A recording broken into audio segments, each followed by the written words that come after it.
غير المغضوب عليهم ولا الضالين. السلام عليكم ورحمة الله وبركاته. وعليكم السلام ورحمة الله وبركاته. بسم الله الرحمن الرحيم. الحمد لله رب العالمين، وبه نستعين على أمور الدنيا والدين، والصلاة والسلام على عبدك ورسولك خاتم النبيين وأكرم الأولين والآخرين سيدنا ومولانا محمد وعلى آله وصحبه والتابعين. وفرج على المسلمين يا قوي يا متين، واكفي شر الظالمين. اللهم صل وسلم على سيدنا محمد مفتاح باب رحمة الله عدد ما في علم الله، صلاة وسلاما دائمين بدوام ملك الله وعلى آله وصحبه ومن والاه. أما بعد. Bapak-bapak, ibu-ibu jamaah silaturahmi majelis zikir yang dimuliakan Allah. Alhamdulillah, puji dan syukur kehadirat Allah Subhanahu wa taala atas limpahan karunia, taufik dan hidayah serta inayahnya jualah. Hari ini hari Jumat, kembali Allah memberikan kesempatan kepada kita dan memilih kepada kita sehingga kita bisa hadir ke majelis ini seperti biasa, silaturahmi yang mana kita isi dengan pembacaan surah Yasin, kemudian bersalawat kepada baginda Rasul dan majelis ta'lim. Senantiasa harapan doa kita, niat kita, hajat kita, karunia limpahan taufik dan hidayah serta inayahnya dicurahkan Allah kepada kita barataan, dipanjangkan umur, disehatkan badan, diluaskan rezeki yang halal, dikabulkan segala hajat kita dunia dan akhirat. Semoga Allah memberikan ampunan atas salah dan dosa kita. Semoga Allah memberikan ampunan atas salah dan dosa kedua orang tua kita. Semoga Allah memberikan ampunan atas salah dan dosa guru-guru kita. Semoga Allah memberikan kesembuhan yang lagi sakit. Semoga Allah memberikan jalan keluar setiap yang mendapatkan kesusahan. Dan tidaklah kita keluar daripada tempat ini kecuali semua doa kita, hajat kita, niat kita dikabulkan oleh Allah Subhanahu wa taala. Akhir hayat kita husnul khatimah. Amin ya rabbal alamin. Salawat serta salam senantiasa tercurah kehadiran baginda kita Nabi besar Muhammad sallallahu alaihi wasallam beserta keluarga, sahabat dan para pengikut sampai nantinya hari kiamat. Jamaah silaturahmi yang dimuliakan Allah, kita melanjutkan majelis ta'lim kita. Bismillahirrahmanirrahim. Qala mu'allifu rahimahullahu ta'ala wa nafa'ana bihi wa bi'ulumihi fid dharain. Amin. Sedikit negakkan ke atas. Adapun sifat yang harus bagi mereka Rasul, yaitu menerima barang sesuatu daripada al-a'radul basyariyah, bahasa dalam kurung sifat kemanusiaan. Jadi harus bagi nabi itu, para nabi dan rasul harus mempunyai sifat basyariah, harus mempunyai sifat manusia yang tiada membawa kepada mengurangkan martabat mereka yang tinggi itu, seperti sakit dan barang sebagainya. Nah, jadi para rasul itu mempunyai sifat basyariah seperti sifat kemanusiaan, di antaranya bisa garing, bisa makan, bisa minum, bisa berusaha. Nah, ini adalah sifat daripada para rasul, mempunyai sifat seperti sifat manusia. Sambungannya, Dan demikian lagi wajib atas tiap-tiap mukallaf. Mukallafnya artinya orang yang sudah sampai batas untuk melaksanakan kewajiban. Mukallaf, akil, berakal, balik, sampai umur, bahwa mengetahui dan mengiktikadkan bahwasanya Allah Ta'ala membangkitkan Nabi yang ummi daripada Quraisy,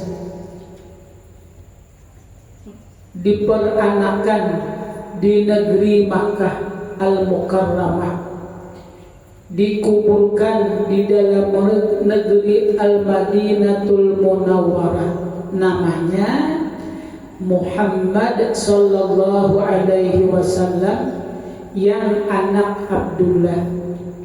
Maksudnya kan anak Abdullah, yang anak Abdul Muthalib, yang anak Hashim, yang anak Abdul Manaf. Dan disuruhkan atau diutus menjadi rasul. Nah, jadi ujar sidin wajib nang sudah mukallaf, orang itu sudah batas kewajiban dan orang itu berakal, lawan orangnya itu balik.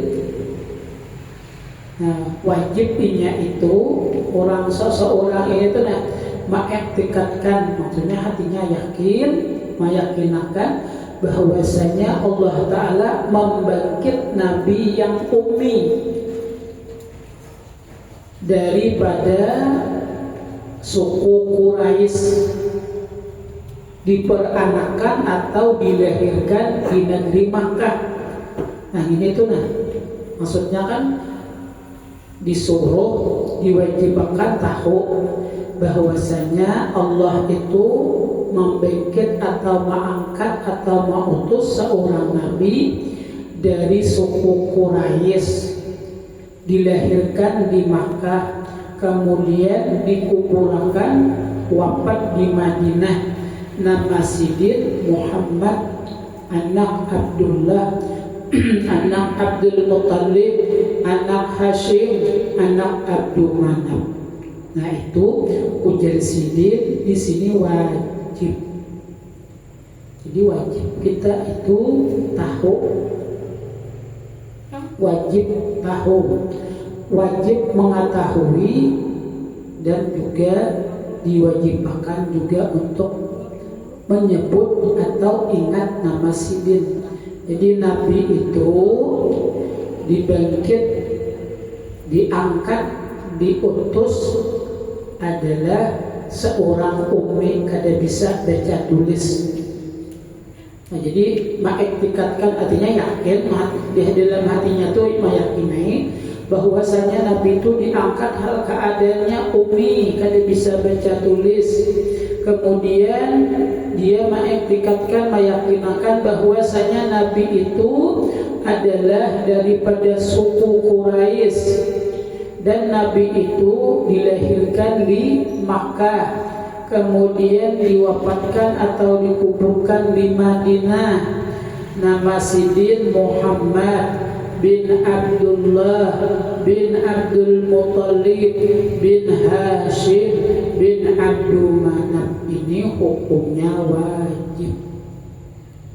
Kita tahu lah, wajib tahu siapa. Kali dalam ilmu fikih itu kapan-kapan yang hanya bisa belajar bersuara itu pandir, itu dilatih untuk mengenalkan Tuhanmu adalah Allah, Nabimu adalah Nabi Muhammad. Nabi Muhammad dilahirkan di Makkah, kemudian dikuburkan, wafat di Madinah. Nama nabimu adalah Muhammad. Nama orang tua sidin Abdullah, nama kai sidin Abdul Muthalib. Nah, itu wajib tuh bagi orang tua dan untuk anaknya yang hanya bisa berpandir, yang pina ada sampai itu hanya berpadirnya loh. Nah itu sudah disuruh maka itu disuruh inya itu untuk melapaskan nama-nama yang demikian. Makanya ada kan di antara hadis man akhira kalamihi la ilaha illallah, siapa yang mengakhiri kehidupannya ini dengan la ilaha illallah. Kata-kata mengakhiri ini ada sebagian ulama menyampaikan kata-kata mengakhiri berarti kan ada awalnya. Jadi setiap ada akhir berarti ada awalnya. Nah, inilah bagian daripada awalnya. Awalnya waktu ini mulai bisa berpandir lajari Tuhan kita adalah Allah. Nah, ini kan nih man akhira kalamihi, siapa yang mengakhiri kehidupannya itu dengan la ilaha illallah dakhala jannah, orang itu akan masuk surga karena didahului dengan kalimat la ilaha illallah. Makanya dianjurkan waktu inya mulai bisa berpandir untuk bisa mengirit bahasa kitanya ini untuk menyampaikan mengirit inya untuk bisa mengetahui Tuhan kita adalah Allah. Nabi kita Nabi Muhammad Sidin lahir di kota Makkah, kemudian Sidin wafat di kota Madinah, kemudian Sidin nama orang tua Sidin Abdullah. Nah ini diwajibkan bagi orang tua untuk bisa melajari atau membimbing seorang anak. Nah kita tuh wajib tuh iktikad nangka itu tuh iktikad meyakini bahwasanya Nabi itu diangkat adalah sebagai seorang Nabi diangkat dalam keadaan ummi. Kemudian Sidin sukunya suku Quraisy. Di suku Quraisy ini adalah suku yang paling mulia di Makkah, itu sukunya Quraisy yang paling mulia. Kemudian lagi nama Sidin Muhammad, Abah Sidin Abdullah. Kemudian Sidin dikuburkan di Madinah. Nah ini adalah satu kewajiban bagi orang yang mukallaf dan orang yang berakal dan balik untuk tahu. Jadi kada boleh kada tahu tu Nabi adalah dari suku Quraisy misalnya tuh wajib tahu itu Nabi dilahirkan di Makkah, tahu tuh Nabi dikuburkan di Madinah, Nabi Abah Sidin Abdullah. Nah itu wajib mengetahui. Ini bahagian daripada keimanan.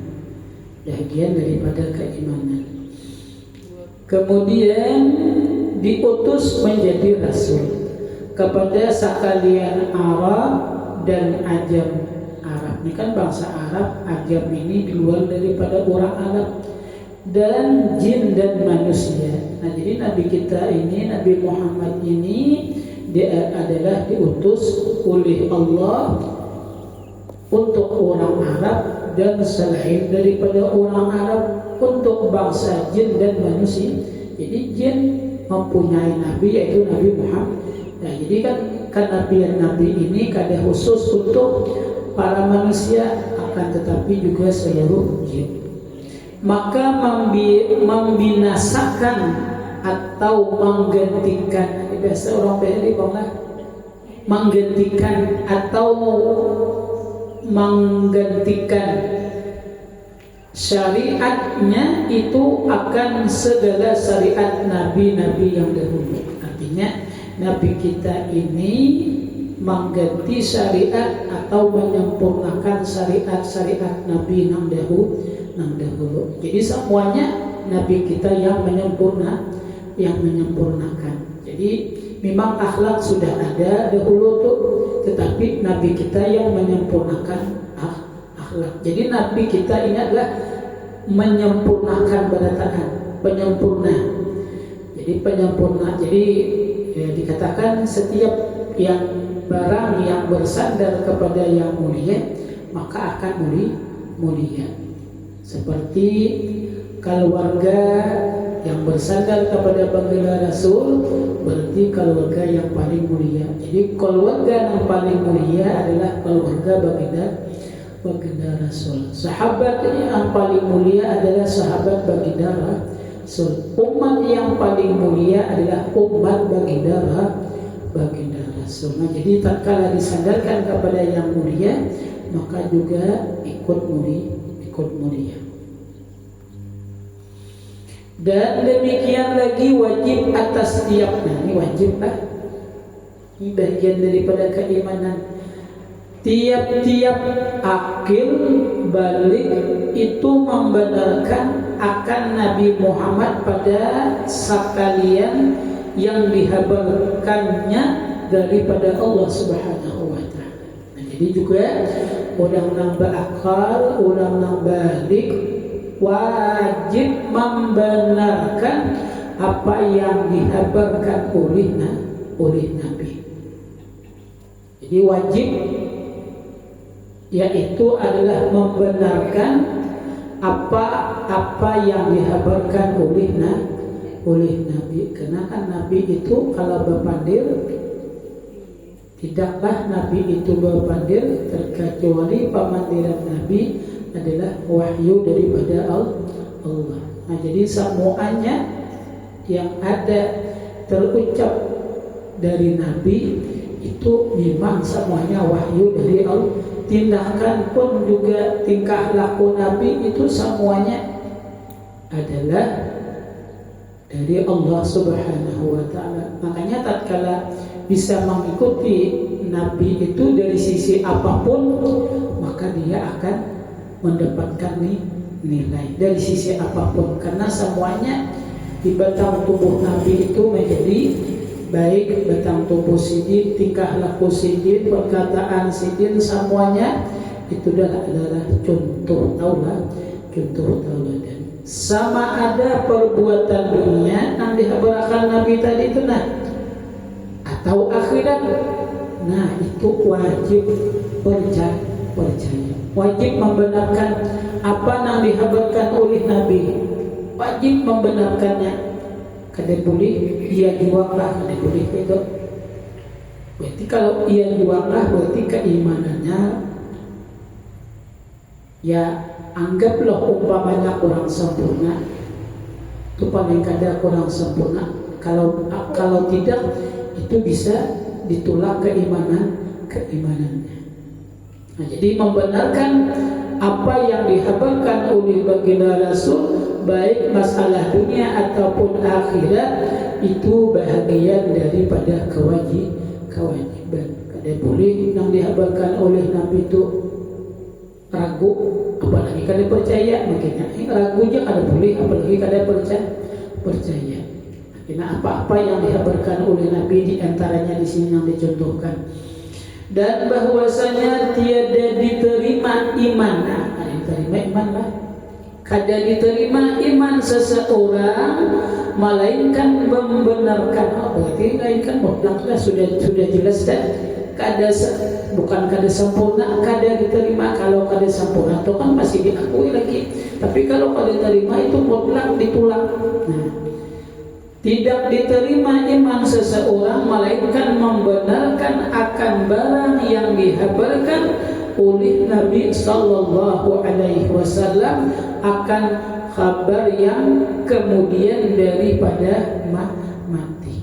Jadi kada boleh, maksudnya itu kada diterima iman seseorang amun manulak apa yang dihabarkan oleh Nabi daripada kematian, seperti soal munkar dan nakir. Nah, munkar dan nakir itu dihabarkan oleh Nabi bahwasanya akan terjadi bagi orang bagi orang yang ada di dalam kubur. Nah, jadi kabar yang diberikan oleh Nabi ujar Nabi, nanti dikubur. Tatkala orang itu sudah dikuburkan, itu dihabarkan Nabi, selagi akan datang munkar dan nakir untuk mananya. Nah kemudian dia juga misalkan hidup lagi di situ. Nah itu kan membenarkan. Nah dan di sini berarti orang yang kada menerima, kada membenarkan apa yang dihabarkan oleh baginda Rasul, semisal nang ada di dalam kubur seperti kedatangan munkar dan nakir, berarti orang itu imannya kada diterima. Berarti tatkala kita sudah tahu, berarti kita yakin bahwasanya tatkala di kubur itu nanti datang munkar dan nakir. Ini kan kabar oleh Nabi. Jadi Nabi kan apabila orang kena masuk ke kubur, maka selagi akan datang munkar dan nakir. Nah ini kan dihabarkan kena di kuburan itu kena pacang didatangi munkar dan nakir. Kemudian yaitu malaikat seperti munkar dan nakir, yaitu malaikat yang hebat lagi menakutkan, yang mendapatkan ia akan main itu. Nah jadi malaikatnya gagah, kuat lagi dan segala macam, yang mana orang melihat malaikat itu akan menjadi ketakutan. Ini dihabarkan Nabi. Jadi orang kena melihat itu macam takutan kena. Nah, macam takutan melihat munkar dan nakir nih, sifat keadaan munkar dan nakir nih, sifatnya yang mana orang itu melihat lawan si munkar nakir nih akan menjadi takutan. Nah ini dihabarkan oleh Nabi. Nah ini ujian sidin, amun kada membenarkan maka iman seseorang itu kada diterima. Nah, jadi kada lagi alasan ragu di dalam pertanyaan munkar dan nakir nanti di dalam kubur. Nah, tatkala kita ini mengetahui dan menyadari selagi akan datang kita akan meninggalkan dunia, kemudian tatkala kita meninggalkan dunia, kemudian kita dibuat ke dalam kubur, dan selagi akan datang di kubur itu didatangi oleh munkar dan nakir yang mana sifatnya menakutkan. Nah, tatkala sudah mengetahui yang kaya itu, makanya hendaknya lah kita bersiap, jangan sekadar tahu aja. Dikatakan kehidupan ini pendek, hendak benar kehidupan kada lawas, kada perasa kita lawas ini dikubur kada ada hitungannya, kada ada hitungan hari, kada ada hitungan minggu, kada ada hitungan bulan, kada ada hitungan tahun. Buktinya cuma ada tuh kita yang umur 3 berapa ratus tahun sudah, dan tuh kita yang umur 4 berapa ratus tahun sudah mati. Hidupnya sudah berapa tahun deh? Hidupnya dulu berapa tahun? 50, 60, 70. Sekarang sini sudah berada di dalam kubur ratusan tahun deh. Bayangkan mana lawasnya hidup di dunia lawan di kubur. Tentu lawas di kubur. Nah, tatkala mengetahui kubur itu lebih lawas daripada hidup di dunia, kenapa kada hakun bersama? Nah ini menjadi pertanyaan, menjadi PR bagi kita barataan. Ketahuilah bahwa alam kubur, masa di kubur jauh lebih panjang daripada masa hidup di dunia. Perasaan hidup di dunia ini kayak lawas, padahal di kubur jauh lebih lawas lagi. Nah, tatkala sudah mengetahui di kubur itu dibayangkan sudah dipadahkan pacang ada munkar dan nakir, kemudian dijelaskan sifat munkar dan nakir ini, belum lagi mananya, belum apa-apa lagi melihat sudah takutan dah. Nah, tatkala mengetahui yang kayak itu dihabarkan oleh Nabi, apa yang perlu diperhatikan yang disiapkan untuk menghadapi masa itu, yang mana masanya ada diketahui berapa tahun, berapa puluh, berapa ratus tahun ada diketahui, apa yang perlu diperhatikan dan disiapkan. Maka bertanya keduanya itu malaikat, daripada tauhid dan agama dan risalah dengan katanya. Nah, jadi kita malaikat itu mananya masalah tauhid, masalah agama, masalah risalah. Nah, ini yang ditanyakan itu tuh nanti di dalam kubur.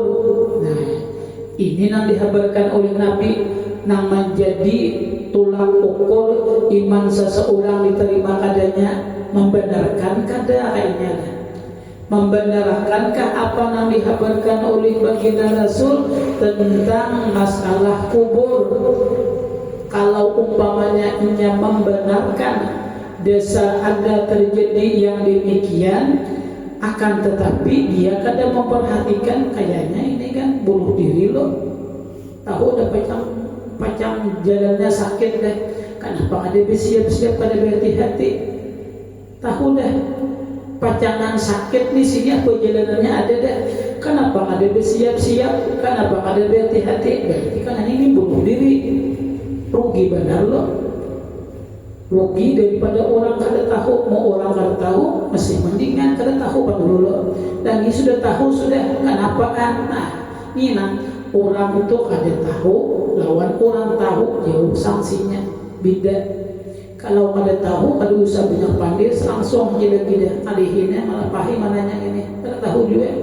Kalau orangnya tahu paksa ditanya kenapa, maka mengetahui semalam sementara kada memperhatikan. Nah ini nih, lalu bahasa kitanya tuh, bahasa kita kasarnya tuh ya, ketika ini mau ulut biasanya loh.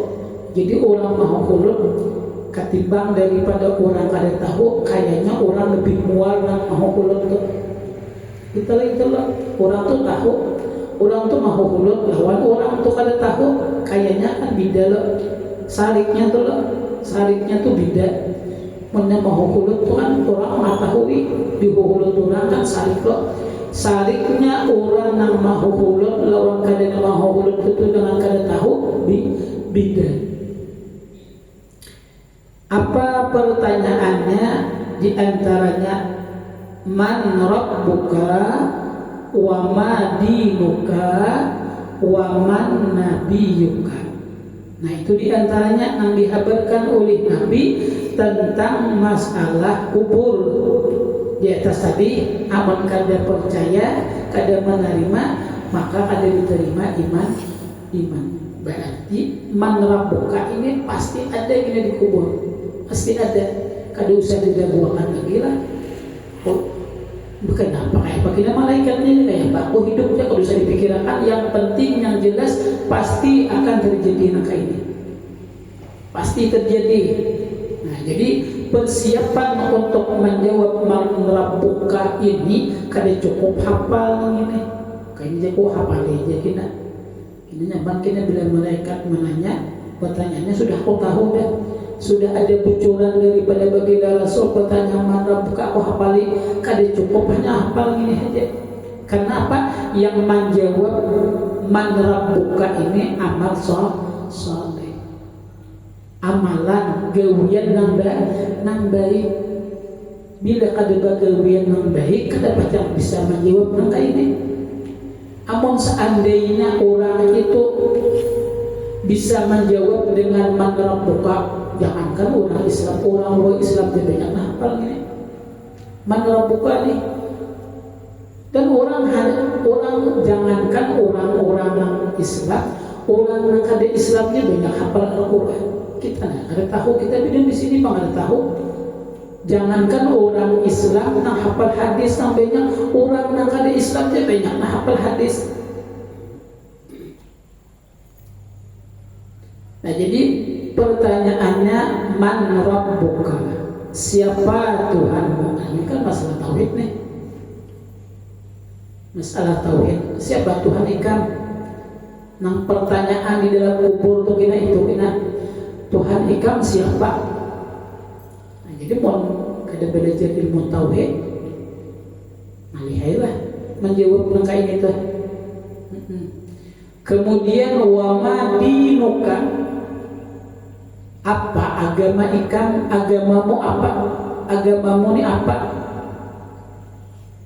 Agamamu ini apa? Ini pertanyaannya. Wa man nabiyuka, siapa nabimu.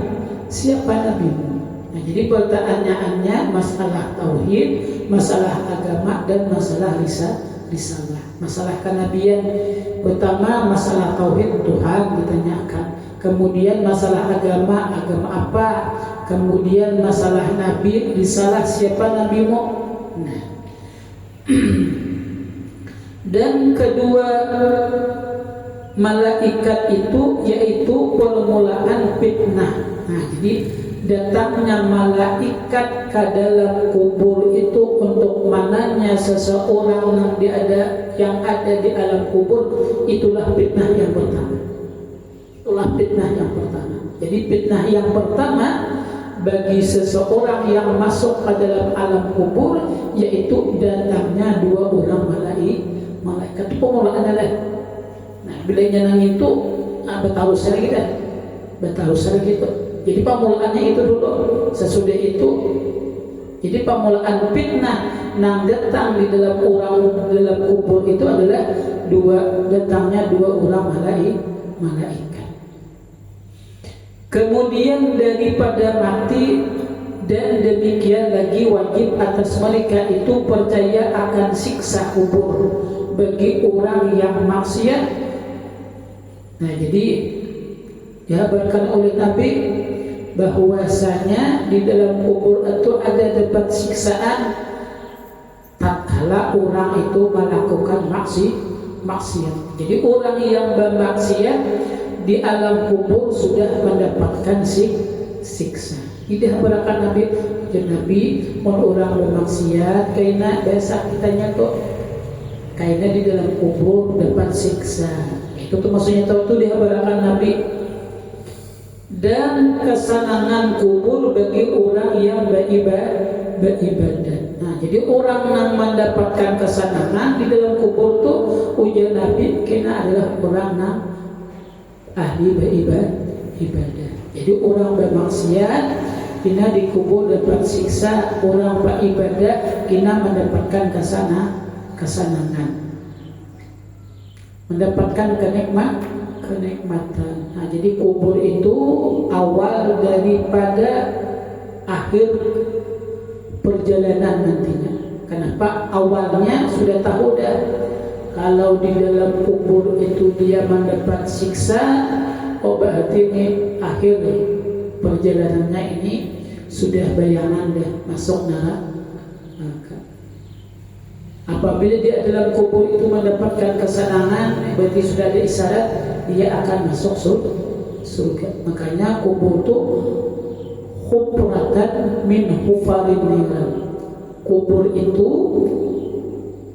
ada yang menjadi kuburan itu lubang daripada lubangnya api neraka, dan ada juga kubur itu kebun daripada kebun surga. Nah, jadi orang yang beribadah maka kuburnya akan menjadi raudhatun min riyadil jannah. Kubur orang beribadah adalah menjadi kebun daripada kebun surga. Dan hufratun min hufarin niran, kubur orang yang bermaksiat melakukan kemaksiatan dosa adalah kubur itu bahagian daripada lubang daripada beberapa lubang api neraka.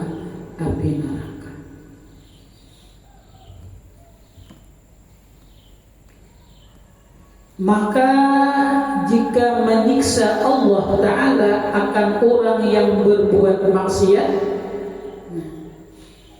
maka jika menyiksa Allah Ta'ala akan orang berbuat maksiat, maka yaitu dengan adilnya.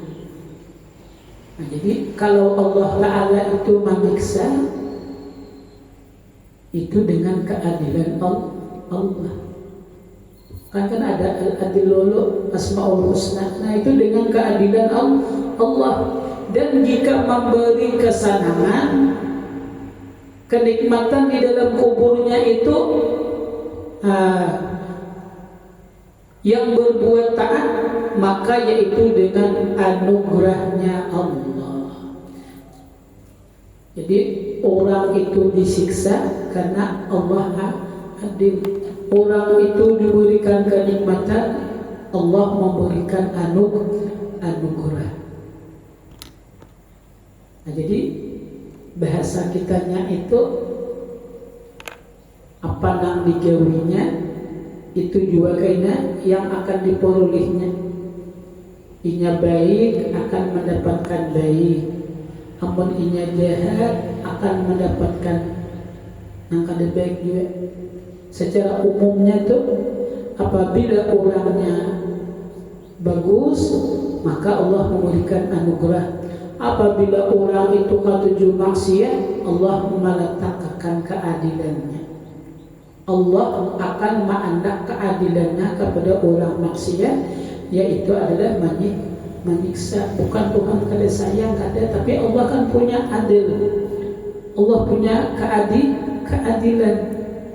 Memang kalau di sisi ilmu tauhid Allah harus memberi orang maaf. Kada memaafkan itu memang hak Allah Ta'ala. Akan tetapi di dalam hukum syariat Allah berjanji apabila ia baik maka juga dia mendapatkan kebaikan. Apabila ia maksiat, apabila ia culas pun juga dia mendapatkan nakal baik. Allah tidak akan menyalahi janji. Jadi Allah ada menyalahi janji. Kalau Allah berjanji ini gawi, misalnya menggawi ini akan mendapatkan nilai seperti ini, Allah tepati. Akan tetapi Allah mentepati itu adalah hukumnya harus, tetapi janji Allah pasti Allah tunaikan. Maka yaitu dengan anugerahnya. Jadi kalau Allah itu menyiksa orang itu inya bermaksiat memang karena keadilan Allah. Allah memberikan kenikmatan karena ketaatannya, Allah memberikan anugerah. Jadi bahasa kitanya adalah apabila melaksanakan kebaikan dia akan mendapatkan nilai kebaikan di sisi Allah. Apabila dia melaksanakan maksiatan atau dosa maka dia mendapatkan keadilan dari Allah. Sesungguhnya Allah tidak akan menyalahi janji. Karena tiada wajib atasnya sesuatu daripada itu. Allah Ta'ala itu ada wajib, itu kan hukumnya harus. Allah memberikan anugerah kenikmatan itu harus. Allah menyiksa itu harus, ada wajib. Tetapi Allah berjanji, Allah tidak akan mengingkari janji. Allah menyiksa itu nilai keharusan. Allah memberikan kenikmatan nilai keharusan, ada wajib. Akan tetapi kita ketahui Allah tidak akan menyalahi janji.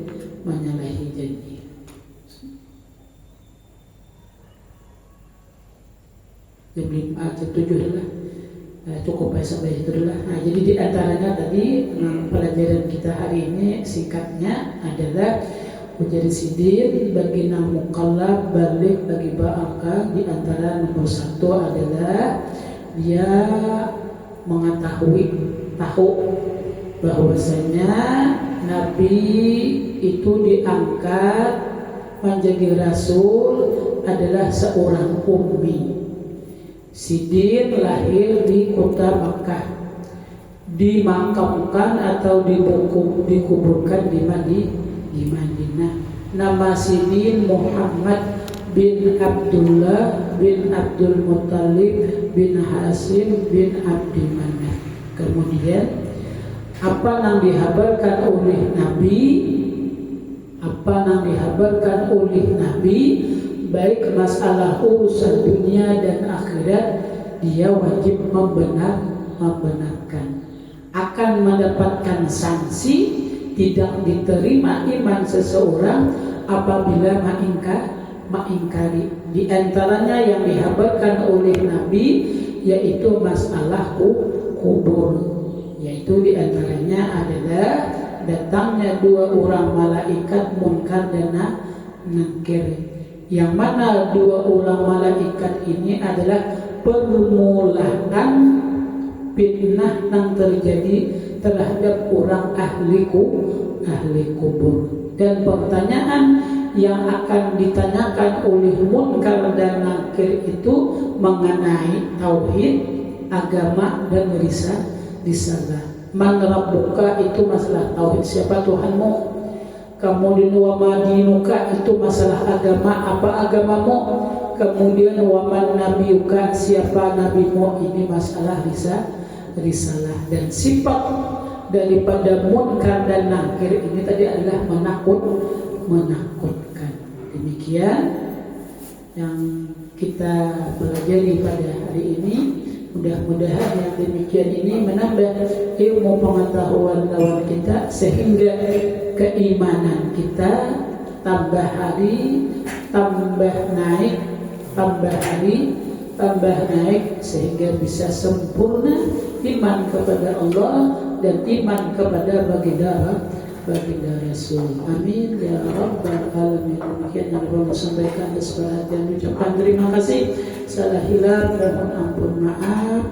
Assalamualaikum warahmatullahi wabarakatuh. Al-Fatihah. Bismillahirrahmanirrahim. Alhamdulillahirabbil alamin. Iyyaka na'budu wa iyyaka nasta'in. Shiratal ladzina an'amta 'alaihim ghairil maghdubi. Bismillahirrahmanirrahim. Qul huwa